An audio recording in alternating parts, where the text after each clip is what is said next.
is that going to end?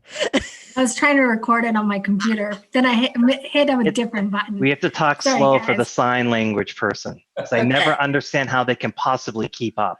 Have you ever seen a video at a, what's his name? The Detroit rapper guy. What's his name? God, I'm old.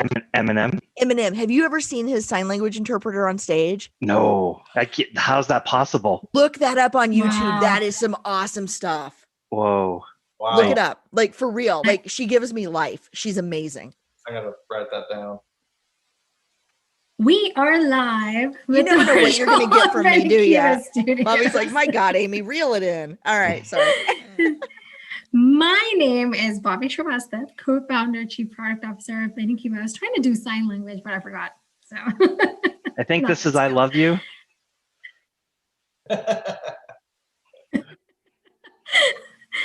And with us, we have an awesome guest, Amy Waninger from Lead at Any Level. She's in my circle of people that I just love and ask advice. And so glad that you were able to join us with Nick and Brent. So with that, I'll have you do introductions and then I'll let the team introduce. Okay, so you want me to start? Start with introductions and then we'll start with our Happy Friday story. All right, perfect. So hi, everybody. My name's Amy C Waninger, A-M-Y, since we're doing sign language today. And I'm the founder and CEO of Lead at Any Level. I work with organizations all around the country, really all around the country. Like, I say that now and it's true. I used to say it aspirationally, like I have this aspirational office behind me. But I really do work all around the country now. And I help organizations build inclusive cultures and nurture and develop diverse leaders at all levels of their organizations. And I'm living my best life. Amy, that story reminds me of the story of Walt Disney when after he had kind of made it a little bit, he was driving around and he saw like a billboard for like a Cadillac. He's like, oh, someday I'm going to be able to have that. And he drove by the billboard and said, wait a second, I can pay cash for that now. Like, so yeah, you're kind of the poster child for make your aspirations happen, because I've seen it the whole way from beginning to now. So it's very impressive. It probably looks a lot faster from the outside than it feels from where I sit. Oh, but yeah, believe some me. days I know. I think everybody here knows how you feel. Yes. But yeah, some days I just like we were talking before, I look at my calendar, I'm like, oh my gosh, this was an awesome week. Like, I got to do everything I wanted to do this week. So yeah. I don't take for granted that the whole world's on fire and I'm sitting here living my best life. So yeah. Well, and my Amy name is Nick. I was going to do a quick. So when Amy went and quit her job, she announced it on Making Lemonade Out of Lemons, my first podcast. So she was my first guest. So Nice. That was like last year, right? That was what, spring 2018? of, yeah. No. So my last day at my job was April 2nd of 2019. Did you choose April 2nd so it wouldn't be an April Fool's joke? I did, yeah. And I turned in my notice on International Women's Day, which was maybe the best, most symbolic thing. Is that ever. April 2nd? No. Oh, before I turned in my March? notice. It's like in March. And I said, okay, I called my boss that had been my boss for like a week because they had fired my old boss. And I said, hey, and happy International Women's Day. And she said, hey, happy International Women's Day. How are you celebrating? I said, I'm calling to put in my 2 weeks notice or my 4 weeks notice. My last day will be April 2nd. And she's like, you're kidding. And I was like, I'm not. And it's not April Fool's joke. It was not. No, I did. And also because if I had ended on March 31st, I would have lost out on 2 more days of paid time off. So I'm not too proud to say that I stuck it out an extra couple days to get 2 more paid days. You got to do what you got to do. Got to do what you got to do. I think we've all been there. So, okay. My name is Nick Lamparelli. I'm the Chief Underwriting Officer for Rethought Insurance, and I'm a podcaster over at Coverager. Brent? Hey everyone, Brent Williams, founder and CEO of Rethought. So with our Spirits of Happy Friday stories, you get to share one, maybe two, as many as you like, to a time limit of a happy story of the week. And Amy, since you're a guest of honor, we'll have you go first. Okay, what is my time limit? We should probably cover that. 5 minutes. All right, because you know me. You've met me. And you know I like to talk. All right, so my happy thing this week, happy story. So most of you know I'm a CPCU. I've been a CPCU since 2016. And this week was awesome because this week I got to present for the Pacific Northwest CPCU chapter's I-Day event. I got to produce and present at the Boston, Rhode Island, and Central Massachusetts CPCU I-Day event yesterday. And today I am I'm ending my day keynoting a chapter meeting for the New Jersey CPCU Society, having done their I-Day event last month. And what I love about these is I get to see the people that I don't get to see in person because COVID. And but I used to see some of these folks like pretty regularly, right? Because we were all kind of going to the same meetings and hanging out in the same places. And but one of the coolest things was Boston, the Boston, Rhode Island, and Central Mass chapters I-Day event was really cool. And we did networking. We did it like we were really in person. And I hosted it on Zoom, and I put everybody at virtual tables when they came in so they could go talk to people. And then we made everybody move tables every 10 minutes. And somebody gave the feedback that it was just as good as being there. Wow. And I thought, man, that's something, because they almost That's hard. They almost didn't even have it because of COVID. So I'm so glad that it happened that way. So that was my happy story. I got to welcome new CPCUs. And I've just had a lot of fun this week. Do you miss traveling? Awesome. Oh, so much. My family does not miss me traveling. And I'm not sure what I will do when I have to travel again, because it would be very, very hard to have a week like this. Tuesday, I was in Detroit in the morning, and Seattle in the afternoon. And on Thursday, I was in Boston, and on Friday, I was in New Jersey. So that would be a rough week in normal world. October would have been impossible. I had 16 speaking engagements in October. And like in one case, I was in Texas and New Jersey on the same day. Yeah, I was in Texas and New Jersey on the same day, and Michigan the day before that. So I don't know how I'm going to return to like normal. And ever be home. So I got to figure that out. I think a lot of us are thinking. I think my daughter is ready for me to travel. She told me, she's like, Mommy, when are you going in an airplane? Because I want my toy. I spoiled her. Every time I would travel, she would get a goodie. Sorry, Nick, you were saying something. No, I was wondering if you guys miss travel. I mean, there are bits of it that I do, but I think, like Amy said, it's like I can do more now. But I saw like on Twitter there was the ITC announced for next year, and everyone was like, "Oh, are you going? Are you going? Are you going?" I'm like, "Oh, yeah, that's kind of nice. Like, that would be fun, right?" So I think there's It'll be fun going forward. Yeah, there'll be a combination of stuff, but like that's one I would go to just to hang out with people, right? Like I just would want to, but it's still like almost a year away. It's so weird. Yeah. I think I sent an email to Brent saying we should book our hotel already. Yeah.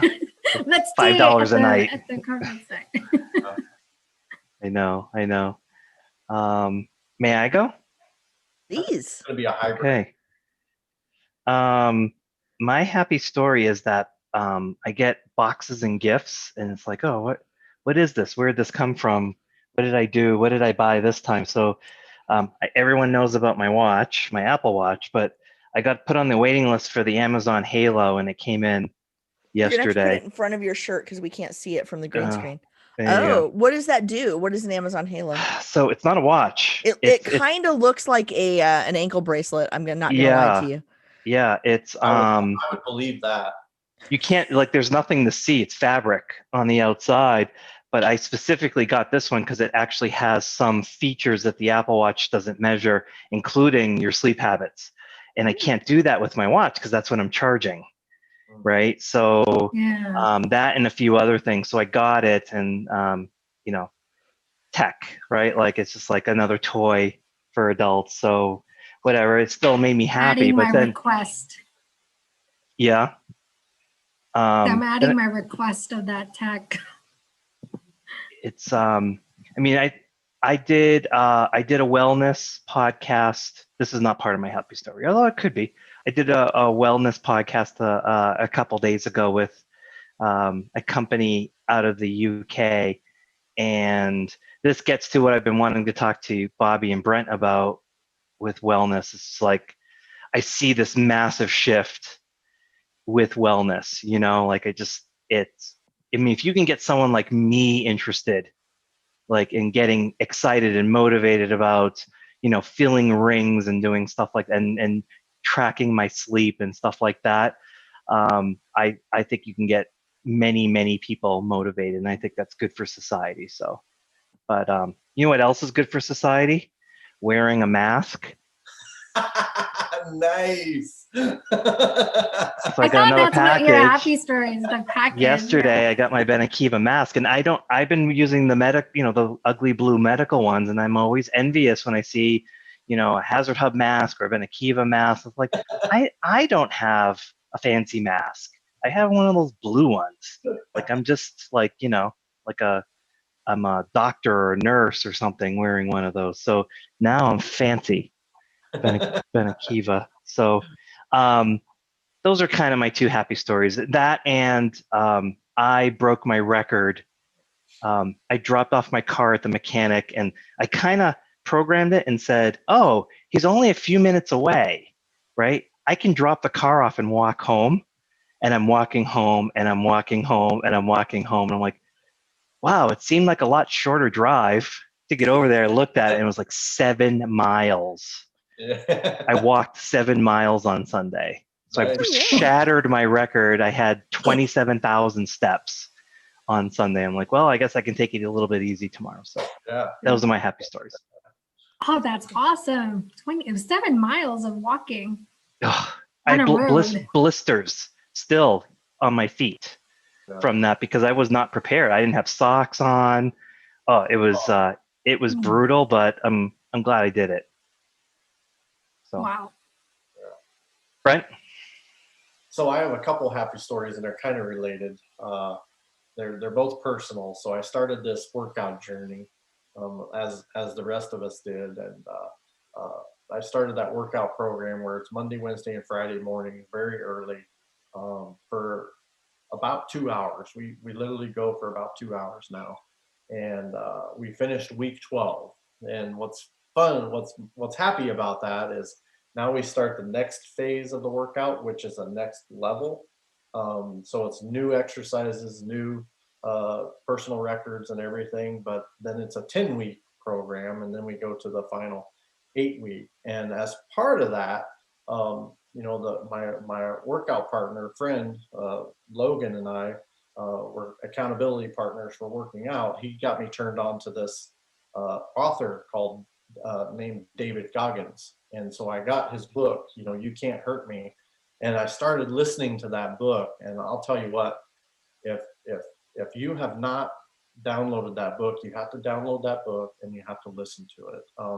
Matter of fact, Bobbie, there's a section in there where he's talking about he's a black man, and he's talking about being the only black man in a white community and some of the struggles, and then finally he just calls himself out on basically using that as a crutch, and made some serious life changes, and very interesting guy. But you got to listen to that book, and so it just The dude is awesome. Oh, he's a machine. He's a machine. He is so impressive. He's so inspirational. Yeah. Absolutely. He's an ultra marathoner. Oh, wow. It's insane. He's the only human being that has done the highest level training of every section of the armed forces. So he's done the Navy SEAL training, he's done the Army Rangers, he's done the Airborne, he's done every one of them. And he's the only human being to ever do that. Yeah. Oh, wow. Brent, I'm in a Facebook group that I don't think he manages it, but it's like something like David Goggins motivational group or whatever. And it has like hundreds of thousands, maybe even millions of people. And they follow his basic tenet and philosophy on things. And what is awesome about it is just the pictures, the before and after pictures, like how much this guy has inspired and motivated people to just say, hey, listen, a lot of what's preventing you from being the human you are is yourself. And he, you know, he's a little harsh about it because he's a military person, dropping a lot of F-bombs, but still, like, the impact he's had is just revolutionary. And you see these before and after pictures of people who have dropped like 300 pounds. And, you know, I went from this and now I'm running a marathon. Extremely inspirational. So yeah. I can't wait for the Brent Williams health and fitness book. He's doing great. It's He funny. looks great. I did get back to writing. You know, I was gonna share it. Maybe I'll share it with you guys a little later. I'll send a piece of it to you. So I love how you all are like, you know, on these fitness kicks, and you know, I know Bobbie's doing Bobbie's what is it? Bobbie's been the on it. inspiration. She's the On one that's it. dragged us in. I got to tell you, what I've been doing during COVID is single-handedly keeping our local Mexican restaurant in business. That's been my my health and fitness strategy is eat my feelings and dip them in queso. Dip them in queso. I was there, Amy. Feelings taste better in queso. That's a shirt. Everything. Isn't that a saying? Like, everything tastes better in queso. That's what they're going to put on my wrap. tombstone. Oh. On my tombstone. Her feelings tasted better drowned in queso. Amy, it was like a common thing, and I started watching Bobbie on Twitter, like, post her workouts, and it was like, it was inspirational. It was also dejecting because I was just like, man, I'm not doing anything, and I don't like alcohol or anything like that. I eat when that makes me feel better, and so my weight just kept getting up and up, and I kept feeling like crap. And I just did a couple little things, and I kind of shared it with Bobbie, and she was so like motivational. So I'm like, oh, I like it when Bobbie pats me on the back, so I'm going to keep doing that. And it just became habit. So it just occurred to me that her. I feel like maybe this is a staged intervention, and I was brought here under false circumstances, and you're going to take all my Mexican food away if I don't start working out. So I eat Mexican. If that's what's coming, I'm on to you. Yeah. You can have Mexican food and work out. I do have. I don't like that option. I do have a disclosure, as Nick alluded to. If you haven't listened to David Goggins, he is very in your face. He is very direct, and if you're the type of person that doesn't like that, then don't go listen to it. Yeah. Fair. Hey, I will wrap up. I've got a few. So first one is this has been like an awesome week.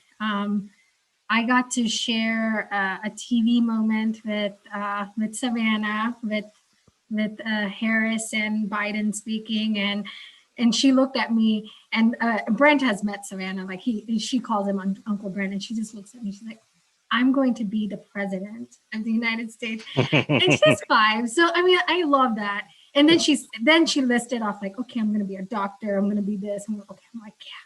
All good things that a brown parent wants to hear. Yes, going in the right direction. The second one is we had a Veterans Day. We have Amanda, who works for us, as a veteran. And in order to honor all the military, we did a challenge, a Benikiva challenge called MURF, which is, and you can modify it, but it's basically a mile run and then 100 pull-ups, 200 push-ups, 300 squats, and you end with a mile run.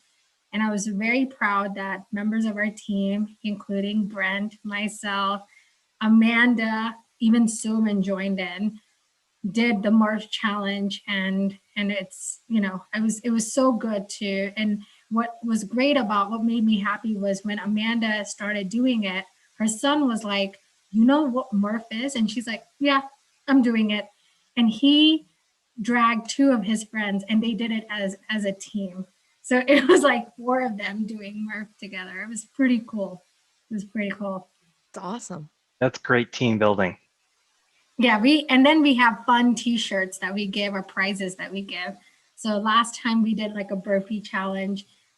We gave out presents to people that completed it. And this one will do it as well. So that's my happy story for the week is focused on fitness. I love that. Oh, I did forget one more thing. So I think I talked about this before. I follow an Indian editor who was jailed for what should not have been jailed, apparently got into jail. And what made this week extra special is because it's Diwali tomorrow. And Diwali is Festival of Lights. It's a new year. India is going through a lot of struggles, especially this particular state. What was great is the Supreme Court said liberties and justice come before any of this false acquisition. So they freed him. And it was amazing to watch from miles and miles away of him just getting up from prison and just going like, I made it, and it was just super inspiring. And it just shows that justice delayed it can feel like justice is delayed, but justice always wins. Truth always wins. And such a powerful message for this week as we go into like for Indians, like Diwali season and our other festivities that continue this week. Good for you. If I could share, there's part of an affirmation that I do every night. I don't know if you all have read Think and Grow Rich by Napoleon Hill, but he has this big, long affirmation. It's called a self-confidence formula. One of my favorite lines of it is, I fully realize that no wealth or position can long endure unless built upon truth and justice. And that has been my kind of the rock that I keep going back to. I repeat this every night. I actually finger spell all the words every night as I'm falling asleep. That's how I get myself to sleep at night, because it replaces all of the thoughts that I shouldn't be falling asleep to. But that one sentence makes such a difference to me every time. And as I watch world news unfold, as I watch local news unfold, as we watch all of the stuff that's going on right now, that one sentence brings me so much comfort. I fully realize no wealth or position can long endure unless built upon truth and justice. Yep. Enduring being the key word. Sometimes it takes time, but yeah. And sometimes it doesn't feel fair. Yeah. But truth wins, and what they say, justice, what is it, is blind. I think that's the saying. Or should be. And hopefully we'll see more and more of our world going in that direction. In the meantime, burpees for everybody. Happy Friday, guys. I can't wait. Send me link to that, because I'm putting in my tech request with Soman. You got it. Brent will sign off. Amy, it was good seeing you. It was good seeing Brent. you all. Thank you so much Bye, for having Bobbie. me Thanks, today. everyone. Happy Friday. weekend.